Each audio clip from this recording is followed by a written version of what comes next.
જય કોળી સમાજ, જય માનધાતા, જય વેલનાથ. મિત્રો, તળાજાની અંદર એક બનાવ બન્યો છે જ્યાં કોળી સમાજના એક પરિવાર ઉપર વિધર્મીઓ દ્વારા હુમલો કરવામાં આવ્યો છે. છેલ્લા ઘણા વર્ષોથી આવું બન્યા કરે છે. આ વિસ્તારમાં વિધર્મીઓનો ખૂબ જ ત્રાસ જોવા મળી રહ્યો છે. આજે સદનસીબે આખું પરિવાર છે તે બચી ગયું છે. આમના મમ્મી, આ ભત્રીજો થાય છે અને આ ભાઈ, એમને પણ ક્રૂરતાથી એટલી હદે જે પેટમાં સરિયું મારવામાં આવી છે. આ ખરેખર ગૃહમંત્રી એમ કહે છે કાયદામાં રહેશો તો ફાયદામાં રહેશો, પણ અહીંયા ધારાસભ્યો પણ કોળી સમાજના હોવા છતાં તળાજામાં અવારનવાર આવા બનાવ કેમ બને છે?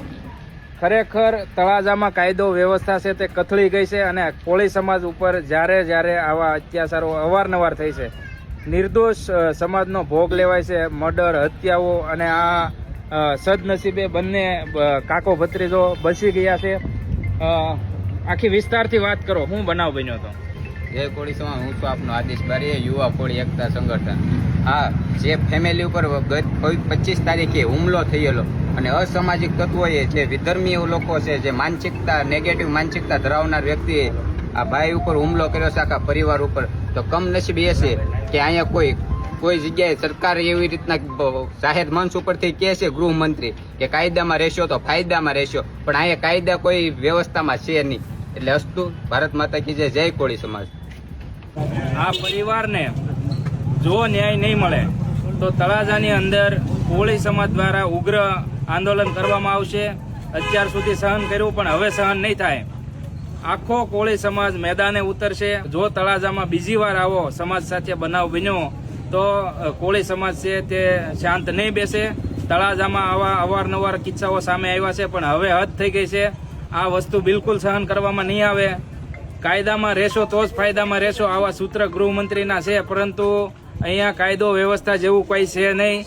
તળાજામાં અવારનવાર હત્યા, મર્ડર અને આવા વિધર્મીઓ છે, એમની ઉપર અનેક ગુનાઓ છે, તો એમના ઘરો ઉપર બુલડોઝરો ચાલવા જોઈએ. આ લોકોને ખરેખર કડકમાં કડક સજા થવી જોઈએ. અને આ નિર્દોષ જ્યારે કોળી સમાજનો માત્ર ને માત્ર કોળી સમાજનો ભોગ કેમ લેવામાં આવે છે? આ ભાઈ છે જે એક માલધારી સમાજના યુવક સાથે રહેતો હતો, એને એવું કહેવામાં આવ્યું કે તું એ યુવક સાથે કેમ રહેશો, એમ કરી અને એમને સરિયુંના ઘા મારવામાં આવ્યા. એટલું તો નહીં, પરંતુ એમના પરિવારના સભ્યો ઉપર પણ સરીના ઘા મારવામાં આવ્યા. તો આ છે ગુજરાતનો કાયદો અને વ્યવસ્થા. ખાસ નોંધ લેજો, કોળી સમાજ હવે શાંત નહીં બેસે. તળાજામાં આવો બીજી વાર બનાવ ન બને માટે આ લોકોને કડકમાં કડક સજા થવી જોઈએ. જય કોળી સમાજ, જય માનધાતા. એમ કે છે કે કેસ પાછો કેસી લેવાનો પ્રજા તને મારી નાખીશ. આપણાને મારી ગયો તો મારવાનો જ છે. પહેલી વાર અમારે બાધણ થઈને તો અમે પોલીસ કે મારા હારા કે એટલા બધા માથા બેર્યા છે, આપણે પોલીસ કેસ નથી કરવો કે તો અમે કોઈ વસ્તુ અમે નથી કરી. બોલો, છતાં અમારી માથે કઈ ને ઘર હાચવી. છોકરા મારા જેઠની છે, મારા હારાય નથી.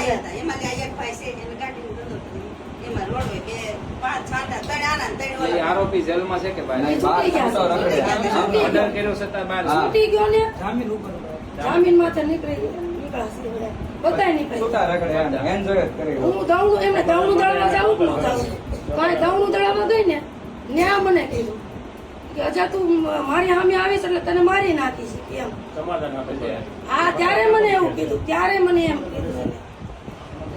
આપણે કામ આટું, મારા છોકરા નાના છે, નિશાળે મોકલવા કે ન મોકલવા, ને લેવા મૂકવા જવાનું.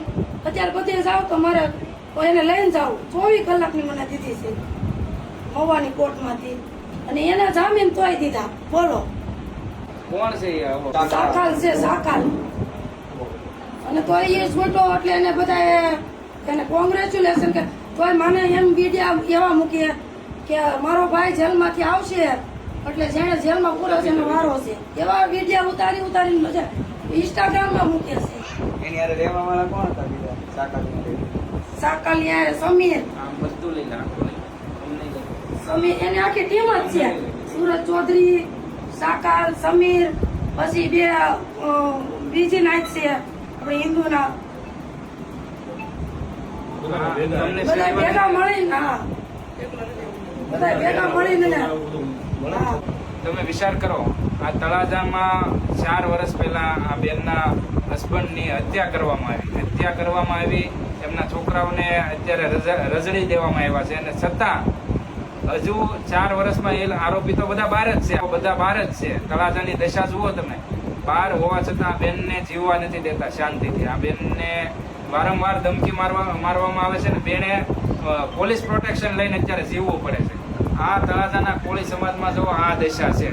હા, મારા ઘરવાળાને છે ને 2.5 વર્ષ અમે બહાર રાખ્યા, છતાંય સોય જો એને આવું કરી નાખ્યું. મને એકવાર આવીને કહી ગયા હોત કે આને બહાર મોકલી દો તો હું મારા છોકરાની જિંદગી અત્યારે ન બગડે જ મારે. અને વારંવાર એમને ધમકી થઈ જતો હતો કે તારા ઘરવાળાને મારી તો નાખીશ. જો અત્યારે મારી આ હાલત કરી નાખી. 3 પડજા મારા હારા એમાં જ મરી ગયા. ટેન્શનમાં જ તે મરી ગયા. અમારી માંથી એવું કર્યું છે ને હજે ઈ મારી માથે એમ કે છે કે કેસ પાછો ખેંચી લે અને આજે તને મારી નાખીશ. આ ખારો વિસ્તાર છે, તમે જુઓ કોળી સમાજની કેવી અહીંયા દશા છે. મિત્રો, સમાજને આ નોંધ લેવા જેવી ગંભીર બાબત છે કે એક પરિવારનો માળો વીખી નાખ્યો છતાં આ લુખ્ખા તત્વો છે જે ખુલ્લેઆમ ધમકી મારે છે કે હું જીવવા નહીં દઉં. મિત્રો, વિડીયો વધારે શેર કરો. કોળી સમાજના દરેક વ્યક્તિ સુધી આ વિડીયો પહોંચવો જોઈએ.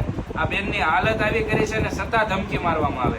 બરોબર કાનુડાનો જન્મ હોય અને ત્યારે જેનો મારી યાદી કેવી રહી ગઈ એમ એક જોવો તો ખરા.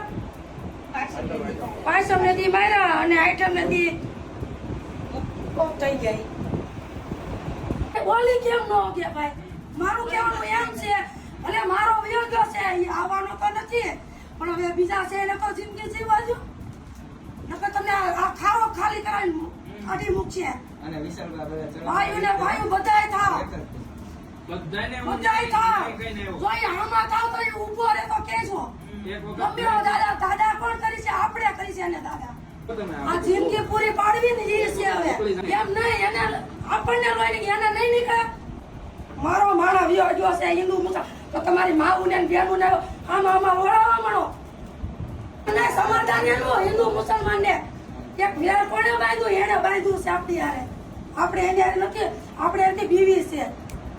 આ એક છેડો હોતે છે, છેડો કરે એને હોતે ખૂન કરી નાખ્યું એકનું. તોય જે તોય છતાં એ છૂટી ગયો. છૂટીને તો જલસા કરે છે. કા ભાઈ 2 વર્ષ નથી ત્યાં તા બીજો ક્યાં છે એને કર્યો. કારણ કે જામીન માથે નીકળી જાવ એટલે તમારે કાર રમત થઈ ગઈ. આપણાને મારી ગયો તો મારવાનો જ તે.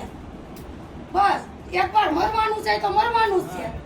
મરવાનું છે. આ તો કોઈ ભાવ લઈને નથી આવ્યું તમારે.